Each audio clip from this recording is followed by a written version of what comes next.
അസ്സലാമു അലൈക്കും വറഹ്മത്തുള്ളാഹി വബറകാതുഹു. ബിസ്മില്ലാഹിർ റഹ്മാനിർ റഹീം. സംരക്ഷണ നികുതി.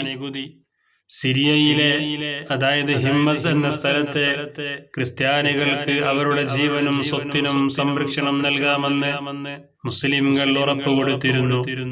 ഈ സമയത്താണ് റോമക്കാർ മുസ്ലിങ്ങളെ ആക്രമിക്കാൻ സജ്ജരായത്. തങ്ങളെ ആക്രമിക്കാൻ സൈന്യങ്ങളുടെ ഒരു പ്രളയം തന്നെ വരുന്നുണ്ടെന്ന് മുസ്ലിങ്ങൾക്ക് വിവരം ലഭിച്ചു.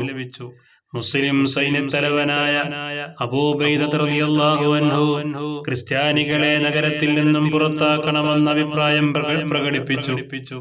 രണ്ട് സാധ്യതകളാണ് ആ വിധം ചിന്തിക്കാൻ അദ്ദേഹത്തെ പ്രേരിപ്പിച്ചത്.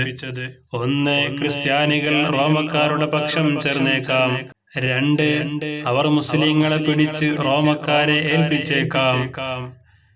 ശുറഹ് ഇബ്നു ഹസന റളിയല്ലാഹു അൻഹു പറഞ്ഞു, ക്രിസ്ത്യാനികളുടെ ജീവനും സ്വത്തിനും സംരക്ഷണം നൽകാമെന്ന ഉറപ്പിലാണ് നാം അവരിൽ നിന്ന് സംരക്ഷണ നികുതി വാങ്ങിയത്.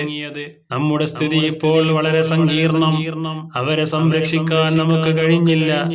ഇക്കാര്യം അവരെ അറിയിക്കുകയും അവരിൽ നിന്ന് വാങ്ങിയ നികുതി തിരിച്ചു കൊടുക്കുകയും ചെയ്തു. അസ്സലാമു അലൈക്കും വറഹ്മത്തുള്ളാഹി വബറകാതുഹു.